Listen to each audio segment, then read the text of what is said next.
Hello my dear student, कैसे हैं आप सभी। तो चलिए आज के क्लास में हम लोग ट्रिग्नोमेट्री का एक्सरसाइज 8.2 का सॉल्यूशन करवाएंगे। और एक्सरसाइज 8.2 जो है उसके बारे में मैंने पिछले वीडियो में सब कुछ समझाया था और ये भी बताया था कि इस एक्सरसाइज को करने से पहले हमारे पास सभी ट्रिग्नोमेट्रिक रेशियो का जो वैल्यू है वो याद होना चाहिए। यानी साइन 30 का वैल्यू क्या होता है ये याद होना चाहिए, साइन 45 का वैल्यू क्या होता है ये याद होना चाहिए, जितने भी एंगल्स हैं हमारे पास उन सब का वैल्यू हमें बिल्कुल याद रहना चाहिए, तभी हम एक्सरसाइज को कर सकते हैं। तो चलिए, जैसे कि फर्स्ट क्वेश्चन है हमारे पास, यहाँ पे डायरेक्टली क्या करना है, सारा वैल्यू पुट कर देना है। जैसे अगर हम देखें यहाँ पे तो इसका वैल्यू बताना है, इवेल्युएट करना है। साइन 60 इंटू कॉट 30, तो साइन 60 का वैल्यू यहाँ पे पुट करेंगे। साइन 60 कितना होता है, तो साइन 60 जो होता है वो कॉस 30 के इक्वल होता है। देखो ये भी याद करने का एक ट्रिक होता है, जैसे साइन 60 अगर हमें बताना है तो ये कॉस 30 के इक्वल होगा। साइन 60 कॉस 30 दोनों एक दूसरे के इक्वल होता है, यानी √3/2। तो साइन 60 का वैल्यू हो जाएगा √3/2 मल्टीप्लाई कॉस 30। अभी बताए कि साइन 60 और कॉस 30 दोनों एक दूसरे के इक्वल है, यानी कॉस 30 का भी वैल्यू क्या हो जाएगा, √3/2। तो cos 30 का वैल्यू हो गया √3/2 प्लस साइन 30। साइन 30 का वैल्यू होता है 1/2, तो साइन 30 हो गया 1/2। ऐसे ही साइन 30 cos 60 के बराबर होगा। साइन 30 cos 60 के इक्वल होता है और cos 30 साइन 60 के इक्वल होता है। तो साइन 30 का भी वैल्यू 1/2 होगा और cos 60 का भी वैल्यू 1/2 ही होगा। तो इसका वैल्यू भी हो गया 1/2। अब इसे ही हमें सॉल्व करना है। √3 को √3 से अगर मल्टीप्लाई करेंगे तो 3 बन जाएगा और 2 को मल्टीप्लाई किए तो 4 हो गया, प्लस यहाँ पे 1 को 1 से मल्टीप्लाई करेंगे 1 हो जाएगा और 2 को 2 से मल्टीप्लाई करेंगे तो 4 हो जाएगा। यहाँ हमें क्या करना होगा, 4 और 4 का एलसीएम 4 हो गया, 3 + 1, यहाँ हो गया 3 + 1, तो 3 + 1 आया 4, 4/4 करेंगे तो ये कैंसिल होकर के ये दोनों कैंसिल हो गया और आंसर आ गया कितना, 1। तो ये पूरे प्रोसेस के साथ में हम लोग एग्जाम में बनाएंगे। चलिए अगला नेक्स्ट क्वेश्चन है, क्वेश्चन नंबर 1 का ही जो सेकंड है, क्वेश्चन नंबर 1 का ही ये सेकंड क्वेश्चन है। 2tan² 45, 2tan² 45 plus cos² 30 minus sin² 60 degree का वैल्यू बताना है कि कितना होगा। तो यहाँ पे भी सारे का वैल्यू हमें पुट कर देना है कि किस ट्रिग्नोमेट्रिक रेशियो का वैल्यू कितना होता है। यहाँ पे 2 है तो सबसे पहले 2 मल्टीप्लाई, अब tan² 45 है तो सबसे पहले हमें tan 45 का वैल्यू पुट करना होगा और उसका स्क्वायर कर देना है। tan 45 का वैल्यू 1 होता है, 1 का स्क्वायर तो 1 ही आ जाएगा, प्लस cos² 30 डिग्री, cos 30 का वैल्यू होता है √3/2, तो √3/2 का यहाँ पे स्क्वायर कर देंगे, √3/2 स्क्वायर माइनस sin² 60, साइन 60 जो होता है वो cos 30 के ही इक्वल होता है, यानी इसका भी वैल्यू होगा √3/2 और इसका भी कर देंगे स्क्वायर। तो अब अगर ध्यान से देखें तो यहाँ पे √3/2 का स्क्वायर और √3/2 का स्क्वायर सेम नंबर है और माइनस हो रहा है, तो जब भी सेम नंबर को माइनस करते हैं तो वो कैंसिल हो जाता है, 0 आता है, यानी ये दोनों जो है कैंसिल ही हो गया। अगर ये दोनों कैंसिल हो गया तो सिर्फ 2 और 1 को मल्टीप्लाई करेंगे तो आंसर क्या आएगा इसका, 2। तो इसका आंसर हो जाएगा 2। चलिए अगला क्वेश्चन है, क्वेश्चन नंबर 3 है, फर्स्ट का ही क्वेश्चन नंबर 3 है ये।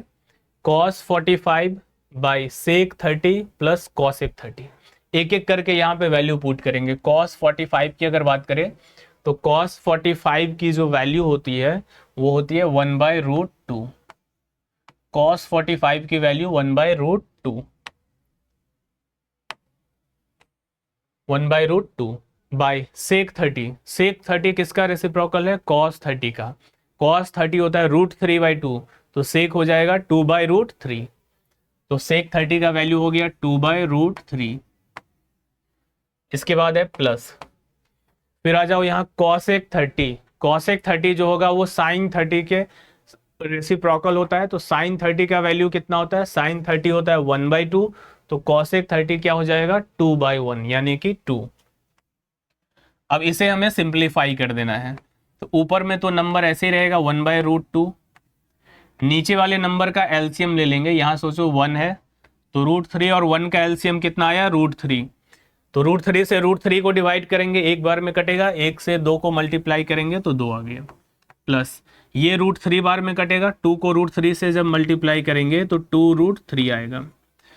अब इसे जब सॉल्व करेंगे तो ये ऊपर हो गया 1/√2 मल्टीप्लाई, नीचे वाला नंबर जो है वो ऊपर चला जाएगा, √3 आ जाएगा ऊपर, बाय नीचे आ जाएगा 2 + 2√3, 2 + 2√3, 2 + 2√3 ये। अब यहाँ पे 1 और √3 को मल्टीप्लाई करेंगे तो √3 हो गया, और नीचे में क्या होगा, इस सब को अगर मल्टीप्लाई कर दे तो 2 को √2 से मल्टीप्लाई करेंगे 2√2 आएगा, प्लस इसको इससे मल्टीप्लाई करेंगे तो 2√6 आ जाएगा। अब यहां तक तो हम वैल्यू पुट करके सिंप्लीफाई किए, वो हमारा अभी सही आंसर नहीं है, क्योंकि हम लोग रैशनलाइजेशन भी पढ़े हैं। रैशनलाइजेशन क्लास 9th में जब पढ़े थे तो वहां पे सीखे थे कि किसी भी नंबर के डिनोमिनेटर में अगर रूट आता है तो हमें उस रूट को हटाना होता है, तब जाकर के सही आंसर पे पहुंचेंगे। तो यहाँ पे डिनोमिनेटर में रूट है, इस रूट को हटाने के लिए हमें जो है इसे रैशनलाइज करना होगा। तो अगर इसे रैशनलाइज करना है तो सबसे पहला काम तो ये करेंगे कि यहाँ पे देखेंगे कि दोनों में कॉमन क्या है, 2 कॉमन है तो 2 को बाहर लिख लेते हैं। इसके बाद जो बच जाएगा √2 + √6। अब इसी √2 + √6 है तो इसके कंजुगेट जो होंगे √2 - √6, इससे ऊपर और नीचे मल्टीप्लाई कर देंगे। यहां पे अगर प्लस रहता है तो माइनस वाले नंबर से ऊपर नीचे मल्टीप्लाई कर देते हैं, रैशनलाइजेशन पढ़े होंगे। अब यहाँ पे √3 से इस सबको मल्टीप्लाई करेंगे तो √3 को √2 से मल्टीप्लाई करेंगे तो √6 हो जाएगा, माइनस √3 को अगर इससे इंटू करेंगे √6 से तो कितना आएगा, √18। अब √18 का अगर प्राइम फैक्टर करेंगे तो 18 में 9 आता है, 9 का स्क्वायर रूट होता है 3। देखो ऐसे लिख करके चाहे तो कर लो, जैसे 18 है, 18 का अगर प्राइम फैक्टर करते हैं तो 2 9 = 18, 3 3 = 9। तो अगर ध्यान से देखें तो इसमें 2 बार 3 आया, तो इसका जो 18 का जो स्क्वायर रूट होगा 3 बाहर आ जाएगा और 2 अंदर रूट में रहेगा, यानी 6 3 = 18 हुआ स्क्वायर रूट। लेकिन स्क्वायर रूट 18 को हम लिख सकते हैं क्या, 3√2। तो यहां लिख लेंगे 3√2, और नीचे हो जाएगा कितना, ये तो 2 रहेगा ही, ये a² - b², 2 तो रहेगा ही, ये हो जाएगा a², यानी √2 का स्क्वायर 2 माइनस √6 का स्क्वायर 6। अब इसे सिंप्लीफाई करेंगे तो ऊपर वाले नंबर को ऐसे ही छोड़ देते हैं, √6 - 3√2, और नीचे में क्या होगा, ये दोनों माइनस होकर के -4, और 4 को 2 से इंटू करेंगे तो -8। अब ये माइनस को नीचे से अगर हटाना है तो माइनस जब ऊपर जाएगा तो जो नंबर माइनस है 3√2 वो प्लस हो जाएगा 3√2, और जो नंबर प्लस है √6 में वो माइनस हो जाएगा √6, और नीचे आ जाएगा 8। और यही हमारा जो है फाइनल आंसर होगा, यही हमारा इस क्वेश्चन का फाइनल आंसर है। चलिए नेक्स्ट अगला क्वेश्चन है, फर्स्ट का ही क्वेश्चन नंबर 4 है। यहाँ पे भी हमें क्या करना है, सारा वैल्यू पुट कर देना है। तो एक एक करके यहाँ सारा वैल्यू पुट करते हैं। सबसे पहले sin 30 की अगर बात करें तो sin 30 का जो वैल्यू है वो होता है 1/2। तो sin 30 का वैल्यू हो गया 1/2, प्लस 1045 का वैल्यू 1 होता है तो यहाँ पे 1, माइनस cosec 60, cosec जो होता है वो साइन का उल्टा होता है, sin 60 का वैल्यू होता है √3/2, तो cosec 60 का वैल्यू हो जाएगा 2/√3। तो ये हो गया -2/√3 बाय। अब नीचे में हमें sec 30 का वैल्यू पुट करना है। sec जो है वो cos का उल्टा है, cos 30 होता है √3/2, तो sec 30 हो जाएगा 2/√3। तो ये हो गया 2/√3 प्लस cos 60 का अगर वैल्यू निकालना है तो जो cos 60 होता है वो sin 30 के बराबर होता है, यानी कि 1/2 के इक्वल हो जाएगा। तो cos 60 का वैल्यू हो गया 1/2। इसके बाद हमारे पास है cot 45। tan 45 का उल्टा होता है cot। tan 45 का वैल्यू 1, तो cot 45 का भी वैल्यू कितना हो जाएगा 1। तो प्लस यहाँ पे हो गया 1। बस इसे अब हमें सिंप्लीफाई कर देना है, सबको एलसीएम वगैरह लेकर के सिंप्लीफाई यहाँ पे करना है। तो अगर हम बात करें 1/2 और 1, ये दोनों जब प्लस होगा तो 3/2 हो जाएगा। 2 1 ज़ा 2 और +1, तो ये बन जाएगा 3/2। पहले हम इन दोनों को प्लस किए हैं एलसीएम लेके, तो 3/2 बनेगा माइनस 2/√3, 2/√3 बाय, नीचे में भी इस वाले को ऐसे ही छोड़ दे रहे हैं 2/√3 को, और प्लस इन दोनों को जब एक साथ करेंगे एलसीएम लेकर के तो 2 और 1 ये बन जाएगा 3/2। पहले ये जो सिंगल सिंगल नंबर था जिसमें रूट नहीं लगा हुआ था उसको पहले जोड़ लिए 1/2 को, और 1 को जब जोड़ेंगे तो ये 3/2 हो जाएगा। माइनस 2/√3 को ऐसे ही छोड़ दिए। यहाँ पे भी इस रूट वाले नंबर को कुछ नहीं किए, 1/2 और 1 को प्लस किए तो ये भी बन गया 3/2। अब ऊपर वाले नंबर का एलसीएम लेना है और नीचे वाले का, और दोनों को सॉल्व कर देना है। तो अब अगर हम देखें तो 2 और √3 का अगर एलसीएम लेते हैं तो 2√3 आ जाएगा, और यहाँ 2 से डिवाइड करेंगे तो 2 कैंसिल होगा, √3 को 3 से मल्टीप्लाई करेंगे तो 3√3 माइनस √3 से अगर इसको डिवाइड करते हैं तो √3 कट जाएगा, बचेगा क्या 2, 2 को 2 से मल्टीप्लाई करो 4 आ गया बाय।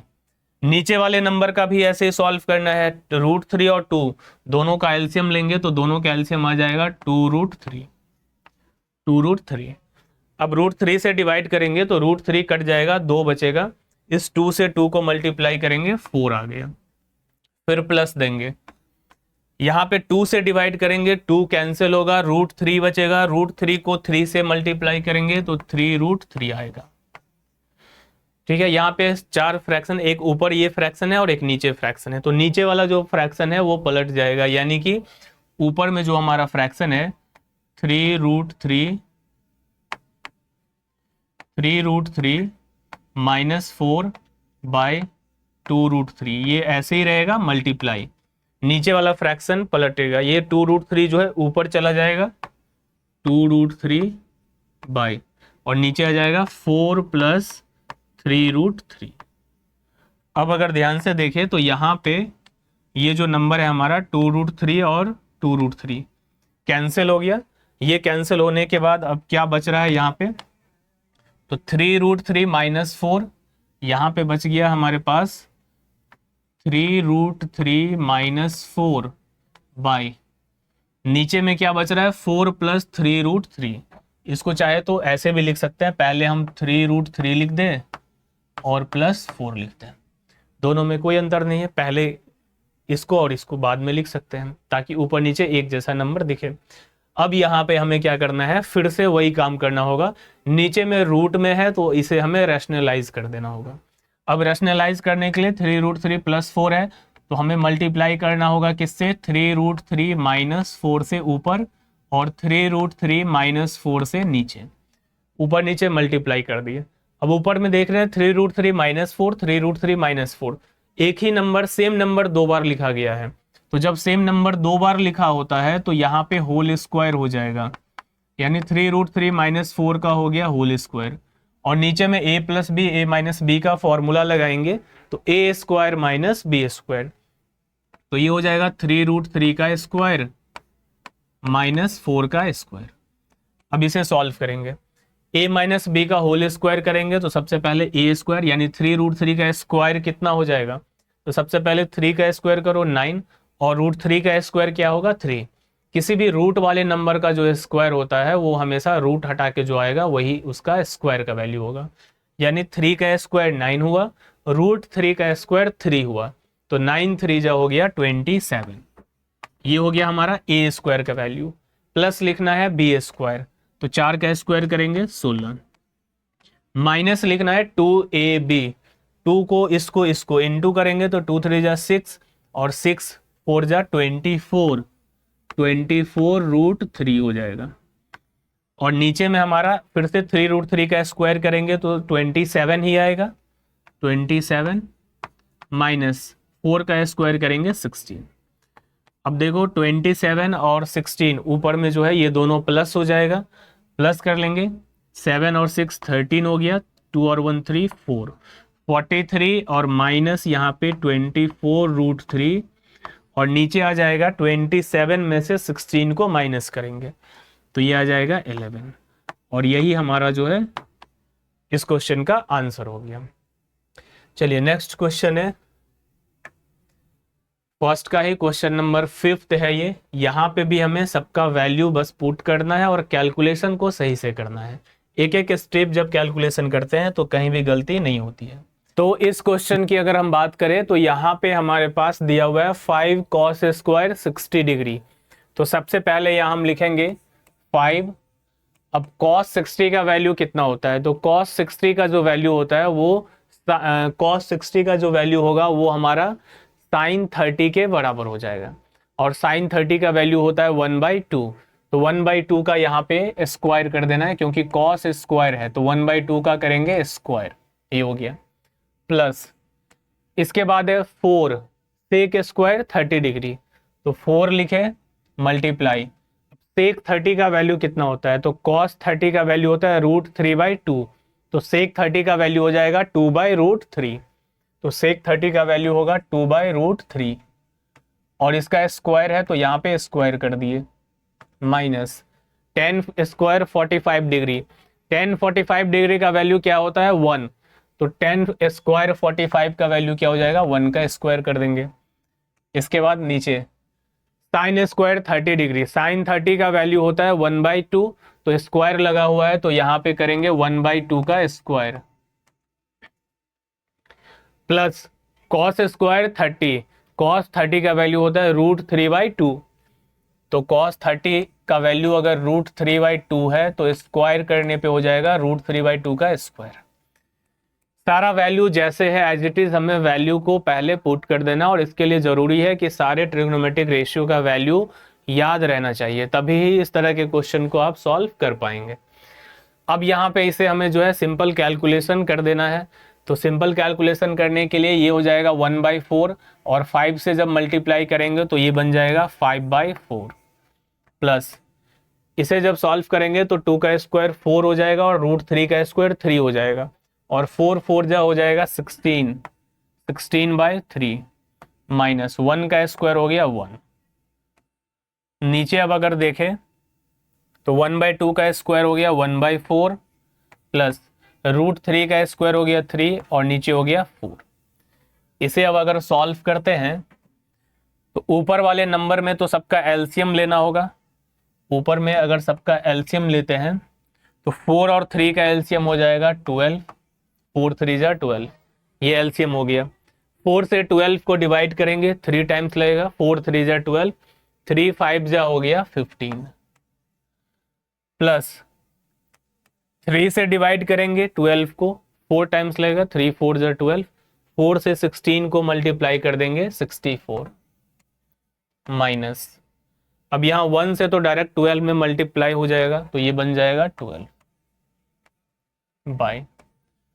अब यहाँ देखते हैं नीचे में 4 और 4 का एलसीएम क्या आएगा 4, तो यहाँ हो जाएगा 1 + 3। अब ऊपर में जो नंबर है 15 और 64 को ऐड करेंगे और उसमें से 12 को माइनस कर देंगे, तो ये दोनों को अगर ऐड करते हैं तो 9, 6 और 1 7 और माइनस हो गया 12/12 और नीचे जो नंबर है 3 + 1, ये दोनों को अगर प्लस करते हैं तो 4/4, तो 4/4 तो ये दोनों तो कैंसिल हो गया, 4/4 कैंसिल हो गया तो नीचे में कुछ भी नहीं बचा, सिर्फ ऊपर वाले नंबर को अब हमें सॉल्व करना है। 79 में से 12 को माइनस करेंगे तो 9 - 2 7 हो गया और 7 - 1 6 हो गया, ये आया हमारा 67 और डिवाइडेड बाय 12 और इसके नीचे तो 1 आ गया तो 1 को तो लिखना नहीं है, यही हमारा क्या हो जाएगा आंसर। इस तरीके से स्मूथली क्वेश्चन जो है सॉल्व हो जाते हैं। अगला क्वेश्चन है क्वेश्चन नंबर 2। क्वेश्चन नंबर 2 में क्या कह रहा है, choose the correct option and justify your choice.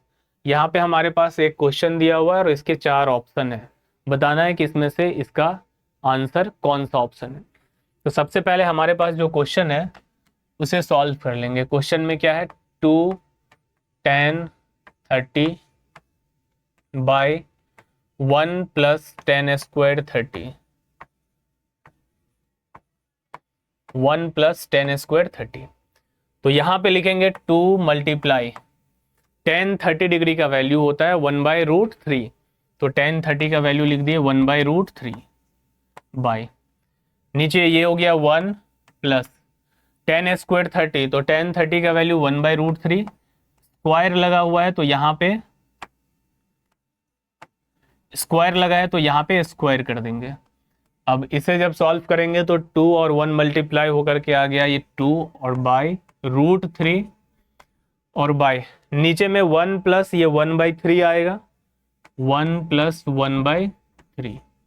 अब इसे सॉल्व करेंगे तो ऊपर में हो गया 2/√3 बाय ये 3 प्लस 1 4/3, और इसे अगर सॉल्व करते हैं तो 2/√3 मल्टीप्लाई नीचे वाला जो फ्रैक्शन है वो पलट जाएगा, यानी 3 चला जाएगा ऊपर और 4 आ जाएगा नीचे। 2 से ये कैंसिल हो गया 2 टाइम्स, और √3 से अगर इसे कैंसिल करेंगे तो √3 टाइम्स ये कट जाएगा, यानी फाइनली जो हमारा आंसर आया √3/2। फाइनली हमारा ये आंसर आ गया √3/2। अब देखेंगे कि √3/2 किस ऑप्शन में है। तो ऑप्शन जो है वो रेशियो दिया हुआ है अलग अलग वैल्यू का। तो जैसे साइन 60 है, साइन 60 जो होता है वो cos 30 के इक्वल होता है, यानी साइन 60 का जो वैल्यू है वो हमारा √3/2 होता है। cos 60 जो होता है वो साइन 30 के बराबर 1/2 होता है इसका वैल्यू। tan 60 का वैल्यू अगर बात करें तो ये √3 होता है, साइन 30 का वैल्यू 1/2 होता है। तो इस तरीके से अगर हम देखें तो हमारा जो करेक्ट ऑप्शन होगा √3/2 किसका वैल्यू होता है, साइन 60 का। तो ऑप्शन नंबर ए जो है हमारा करेक्ट आंसर हो जाएगा। चलिए अगला क्वेश्चन है ये, इसमें भी 4 ऑप्शन है और बताना है कि इसमें करेक्ट आंसर क्या होगा। तो सबसे पहले हम अगर इसे सॉल्व करते हैं 1 minus ten square 45 degree by 1 plus tan square 45, तो 1 माइनस टेन स्क्वायर 45, टेन 45 का वैल्यू क्या होता है 1, तो 1 का स्क्वायर 1 ही हो जाएगा, और नीचे 1 प्लस 1, तो 1 माइनस 1 0 हो गया, 0/1 का वैल्यू क्या आया 0, यानी हमारा जो आंसर होगा करेक्ट वो हो जाएगा 0। तो 1090 नहीं होता है 0, ये 1 है, ये ऑप्शन नंबर डी जो है इसमें 0 दिया हुआ है, तो यही हमारा करेक्ट आंसर हो जाएगा। अगला क्वेश्चन है क्वेश्चन नंबर सेकंड का ही, क्वेश्चन नंबर थर्ड है ये, sine 2a equal to 2 sine a। कह रहा है कि ये दोनों ट्रू है, is true when a equal to, a का वैल्यू क्या होगा। अगर ये दोनों इक्वल है तो इस केस में a का वैल्यू कितना होगा ये हमें बताना है। तो ये तो बहुत सिंपल है, साइन 2a इक्वल टू लिखा हुआ है, साइन 2a इक्वल टू लिखा हुआ है 2 साइन a। अब देखो ये दोनों को अगर इक्वल करना है तो यहाँ पे हमें a जो है कितना डिग्री रखना है। अगर हम a का वैल्यू 0 डिग्री रखते हैं यहाँ पे सपोज, तो ये बन जाएगा कितना, साइन 2 इंटू 0 मतलब 0, और इधर 2 मल्टीप्लाई साइन 0। अब साइन 0 डिग्री का वैल्यू साइन 0 0 होता है, इधर भी हो जाएगा 2 इंटू 0, तो इस साइड भी 0 और इस साइड भी 0। LHS RHS दोनों इक्वल आ गया, यानी कि यही हमारा करेक्ट ऑप्शन है, 0 डिग्री रखना होगा a का वैल्यू, यही हमारा इस क्वेश्चन के लिए करेक्ट ऑप्शन है। देखो अगर 30 डिग्री रखते हैं तो फिर LHS RHS दोनों इक्वल नहीं आएगा। कैसे नहीं आएगा, जैसे साइन 2a है तो यहाँ a का वैल्यू अगर 30 पुट कर दिए और इधर दिया हुआ है 2 इंटू साइन a, तो यहाँ पे a का वैल्यू 30 पुट किया, तो साइन 2 इंटू 30 का मतलब हुआ ये हो गया साइन 60, और इधर हो गया 2 इंटू साइन 30। तो ये दोनों तो इक्वल आएगा ही नहीं। क्यों नहीं आएगा इक्वल, क्योंकि साइन 60 का जो वैल्यू होता है वो होता है √3/2 इक्वल टू 2 इंटू साइन 30 का वैल्यू होता है 1/2। तो इधर आया इसका वैल्यू √3/2 और इधर आया 2 कैंसिल होकर के 1। अब बताओ ये दोनों तो इक्वल है ही नहीं, LHS और RHS यहाँ पे इक्वल नहीं है, इसका मतलब ये जो है ऑप्शन में नहीं होगा। 45 डिग्री भी पुट करेंगे तो नहीं होगा, और उसका रीज़न यही है कि यहाँ पे 2 लिखा हुआ है और यहाँ एंगल के साथ 2 है, तो 0 के केस में ही दोनों इक्वल हो सकता है, बाकी किसी में भी ये इक्वल नहीं होगा। तो हमारा जो ऑप्शन है वो 0 डिग्री, यही करेक्ट ऑप्शन हो जाएगा। चलिए नेक्स्ट क्वेश्चन है सेकंड का ही, ये 4th नंबर क्वेश्चन है। 2 tan 30 degree 1 minus tan square 30 degree. 2 tan 30 degree by 1 minus tan square 30 degree. इसे अगर सॉल्व करते हैं तो यहाँ पे ये हो जाएगा 2 मल्टीप्लाई tan 30 का वैल्यू लिखेंगे 1/√3, 1/√3 बाय, यहाँ हो जाएगा 1 माइनस 1/√3 का स्क्वायर, तो ऊपर में ये नंबर बन जाएगा 2/√3 और नीचे 1 माइनस 1/3, क्योंकि 1/√3 का स्क्वायर करेंगे तो ये रूट हट जाएगा, 1/3 हो जाएगा। तो ऊपर में जो नंबर है हमारा 2/√3 रहेगा और नीचे 3 माइनस 1, तो ये हो जाएगा 2/3। अब इसे अगर सॉल्व करेंगे तो ये हो जाएगा 2/√3 मल्टीप्लाई, ये 3 ऊपर चला जाएगा बाय √3 ऊपर चला जाएगा और 2 आ जाएगा नीचे, तो ये 2 और 2 कैंसिल हो गया, √3 से ये कट जाएगा √3 बार में। तो आंसर क्या आया इसका? √3। इसका आंसर आ गया √3। अब देखेंगे ऑप्शन में किसका आंसर √3 होता है। तो cos 60 का वैल्यू √3 नहीं होता है, √3 cos 60 का वैल्यू कितना हो जाता है? sin 30 के बराबर 1/2 होता है। sin 60 का जो वैल्यू होता है वो √3/2 होता है। tan 60 का जो वैल्यू होता है ये होता है √3 और sin 30 का वैल्यू 1/2।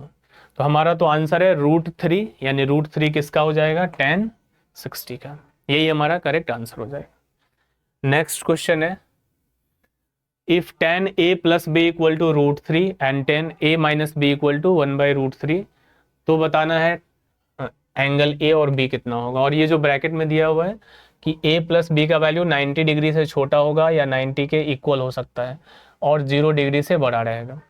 तो ऐसे क्वेश्चंस को अगर हमें बनाना है तो सबसे पहले हमारे पास जो दिया हुआ है tan a plus b, tan a plus b का वैल्यू दिया हुआ है √3। तो यहाँ पे हमें ये सोचना होता है कि tan थीटा, ये पूरा एक एंगल है, ऐसा सोचो, ये a प्लस b जो है एक तरह का एंगल है। तो tan थीटा का वैल्यू √3 कब होता है? किस एंगल के लिए tan थीटा का वैल्यू √3 होता है? तो वो है 60 डिग्री। tan 60 का वैल्यू होता है √3। तो इसका मतलब ये हुआ कि यहाँ पे जो a प्लस b लिखा गया है ये 60 डिग्री के इक्वल होना चाहिए, क्योंकि tan थीटा का वैल्यू कितना है? √3 और थीटा 60 डिग्री पे होता है √3, यानी a प्लस b का वैल्यू यहाँ से पता चला कि a प्लस b का जो वैल्यू होगा, यहाँ पे a प्लस b का जो वैल्यू होगा वो होगा 60 डिग्री। ठीक है, ये फर्स्ट इक्वेशन। दूसरा हमारे पास दिया हुआ है tan a minus b equal to 1/√3। tan a minus b equal to दिया हुआ है 1/√3। तो अब देखना है tan थीटा का वैल्यू कब होता है 1/√3। तो tan 30 में के केस में 1/√3 होता है, यानी अब यहाँ पे जो a माइनस बी है, यहाँ पे जो a माइनस बी है इसका वैल्यू हो जाएगा 30 डिग्री। ये हमारा सेकेंड इक्वेशन हुआ। अब इन दोनों इक्वेशन को सॉल्व करना है और a और b का वैल्यू निकल जाएगा। तो सिंपल ये दोनों इक्वेशन को अगर ऐड कर दें, adding equation first and second, इन दोनों ही इक्वेशन को अगर ऐड कर दे तो a plus b equal to 60 और a minus b equal to 30। अब ये दोनों को जब ऐड करेंगे तो यहाँ पे क्या होगा? b और b कैंसिल हो जाएगा, ये बन जाएगा 2a equal to 90। 2a equal to आ गया 90, तो यहाँ पे a का वैल्यू कितना आ जाएगा? 90/2। 90/2 का मतलब हुआ 45 डिग्री, यानी a कितना आ गया? 45। अगर a का वैल्यू 45 डिग्री आ गया तो अब b का वैल्यू भी निकाल सकते हैं। b का वैल्यू निकालने के लिए 60 माइनस 45, क्योंकि ये b निकालना है, a उधर जाएगा तो 60 में से माइनस करना होगा, तो b इक्वल टू 60 माइनस 45। तो इसमें से अगर 45 को घटाते हैं तो 15 आ जाएगा, यानी a का वैल्यू हो गया 45 डिग्री एंड b का वैल्यू हो गया 15 डिग्री। तो यही हमारा आंसर हो जाएगा। और ये इस इक्वेशन इसको भी सेटिस्फाई कर रहा है कि a प्लस बी को जोड़ते हैं तो या तो 90 होगा, नहीं तो 90 से छोटा होगा। तो देखो 45 और 15 दोनों को जोड़ते हैं तो 90 से छोटा ही आता है 60 डिग्री, ठीक है, और 0 से बड़ा आता है। तो इस तरीके से ऐसे क्वेश्चन को करना है। अगला क्वेश्चन है क्वेश्चन नंबर 4। इसमें ट्रू फॉल्स दिया हुआ है, बताना है कि ये ट्रू है या फिर फॉल्स है। तो ये बताओ साइन थीटा है, इसको लिखा है साइन ए प्लस साइन बी। तो कभी भी साइन के साथ में जो यहाँ पे एंगल होता है इसे हम मल्टीप्लाई नहीं करते हैं। साइन के साथ जो भी एंगल लिखा जाता है या कॉस के साथ या टेन के साथ जो भी एंगल रहेगा उसको आपस में मल्टीप्लाई नहीं करना है, लेकिन यहाँ पे मल्टीप्लाई कर दिया है। साइन को ए से मल्टीप्लाई कर दिया है साइन ए, और साइन को बी से मल्टीप्लाई कर दिया है साइन बी। तो इसका मतलब ये जो लिखा गया है ये फॉल्स है, क्योंकि साइन ए जो होता है वो कभी भी साइन इंटू ए के बराबर नहीं होता है। इन दोनों के बीच में मल्टीप्लिकेशन का साइन नहीं आता है, वो सिर्फ एक एंगल को बताता है कि किस एंगल के लिए साइन निकाल रहे हैं। तो यहाँ पे हमें इन दोनों को मल्टीप्लाई नहीं करना है, इसीलिए ये फॉल्स है। अगला क्वेश्चन है क्वेश्चन नंबर 2 इसी का। The value of sine theta increases as theta increases. कह रहा है साइन थीटा का वैल्यू इंक्रीज करता है अगर थीटा को बढ़ाते हैं तो देख लेते हैं। जैसे अगर हम बात करें साइन 0 डिग्री, तो साइन 0 का वैल्यू 0 होता है। अगर थीटा को बढ़ाएं यानी साइन 30 पे गए तो इसका वैल्यू 1/2। अगर और आगे जाते हैं साइन 45 डिग्री का वैल्यू तो 1/√2। साइन 60 डिग्री का वैल्यू √3/2। साइन 90 डिग्री का वैल्यू 1। तो क्या हो रहा है यहाँ पे, जो थीटा को अगर हम बढ़ा रहे हैं, यहाँ पे 0 से 30 किए, 30 से 45, 45 से 60, जैसे जैसे थीटा को बढ़ा रहे हैं वैसे वैसे इसका वैल्यू भी बढ़ते जा रहा है। बढ़ते बढ़ते जो 0 था 0 से 1 तक चला गया। मतलब ये बात बिल्कुल सही है कि अगर हम थीटा को इंक्रीज करते हैं तो साइन थीटा का वैल्यू भी इंक्रीज करता है। तो ये जो इस ऑप्शन है, बिल्कुल ये जो क्वेश्चन है इसका जो आंसर होगा ट्रू हो जाएगा। अगर हम थीटा बढ़ाते हैं तो साइन थीटा की भी वैल्यू इंक्रीज करता है। चलिए क्वेश्चन नंबर 3 है इसी का। The value of cos theta increases as theta increases. Cos theta का वैल्यू क्या इंक्रीज करता है जब हम थीटा को बढ़ाते हैं? तो डायरेक्ट देख लेना है, कॉस 0 का वैल्यू क्या होता है 1। कॉस 0 का वैल्यू होता है 1। आगे की तरफ अगर बढ़ते हैं कॉस 30 तो इसका वैल्यू होता है √3/2। कॉस 45 तो इसका वैल्यू होता है 1/√2। कॉस 60 तो इसका वैल्यू होता है 1/2। और कॉस 90 इसका वैल्यू होता है 0। तो यहाँ पे क्या देख रहे हैं हम, कॉस थीटा के केस में जैसे जैसे थीटा को बढ़ा रहे हैं, जैसे जैसे एंगल को बढ़ा रहे हैं, वैसे वैसे इसका वैल्यू डिक्रीज होते जा रहा है। 1 से छोटा होता है √3/2, इससे छोटा ये है, इससे छोटा ये है, और ये देखो 0 पे पहुंच गया। यानी कॉस थीटा के केस में अगर हम थीटा को बढ़ाएंगे तो उसका जो वैल्यू है वो डिक्रीज करेगा। लेकिन यहाँ पे क्या लिखा हुआ है कि cos theta increases, cos theta increase करेगा अगर थीटा को इंक्रीज करेंगे। तो बताओ ये क्या हो जाएगा, बिल्कुल गलत है, यानी कि इसका आंसर हो जाएगा फॉल्स। फॉल्स हो जाएगा इस स्टेटमेंट का आंसर। अगला क्वेश्चन है हमारे पास question number 4। Sine theta equal to cos theta for all values of theta. Answer बताना है क्या साइन थीटा और कॉस थीटा दोनों का वैल्यू हमेशा सेम रहता है हर एक वैल्यू पे? तो नहीं। साइन थीटा कॉस थीटा का वैल्यू, साइन अगर थीटा हम लेते हैं 45 डिग्री तो उस केस में दोनों का वैल्यू इक्वल होता है, क्योंकि साइन 45 डिग्री का जो वैल्यू है वो भी 1/√2 होता है और कॉस 45 डिग्री का वैल्यू ये भी 1/√2 होता है। लेकिन बाकी में अलग अलग होता है। अगर हम बात करें साइन 30 का वैल्यू तो साइन 30 का वैल्यू 1/2 हो जाता है और कॉस 30 का वैल्यू √3/2 हो जाता है। अलग वैल्यू आ गया। लेकिन यहाँ कह रहा है कि साइन थीटा कॉस थीटा सारे वैल्यू के लिए हमेशा सेम रहता है, तो ये स्टेटमेंट भी क्या है, फॉल्स है।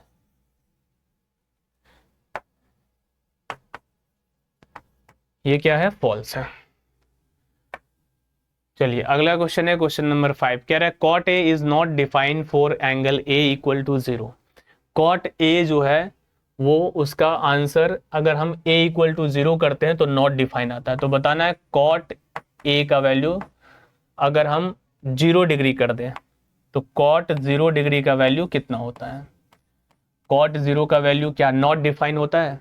तो कॉट 0 बताने के लिए सबसे पहले tan 0 के पास जाएंगे। देखो 0 डिग्री जितना भी 0 डिग्री का है सबको आसानी से याद रख सकते हो। कैसे, जैसे साइन 0 0 होता है, कॉस 0 1 होता है और tan 0 0 होता है। ऐसे एक साथ याद करोगे तो तुरंत याद हो जाएगा कि साइन 0 0 होता है, कॉस 0 1 होता है और tan 0 0 होता है। तो यहाँ से अगर हम देखें तो tan 0 अगर 0 है तो कॉट 0 डिग्री का वैल्यू क्या हो जाएगा, नॉट डिफाइन। बताए थे कि अगर 0 का रेसिप्रोकल करेंगे, 0 का अगर रेसिप्रोकल करते हैं तो वो हो जाता है नॉट डिफाइन। तो ये बिल्कुल सही है। यहाँ पे कह रहा है कि cot a is not defined for a equal to 0 degree. तो ये जो स्टेटमेंट है ये बिल्कुल सही है, ट्रू है। चलिए तो ये सारा मैंने एक्सरसाइज कंप्लीट करा दिया, एक्सरसाइज 8.2। तो अगले क्लास में फिर से हम एक नए कंसेप्ट के साथ मिलेंगे और उसमें हम लोग ट्रिग्नोमेट्रिक आइडेंटिटीज के बारे में पढ़ेंगे। तो आज की क्लास को यहीं पे ख़त्म करते हैं, मिलते हैं फिर से नेक्स्ट क्लास में।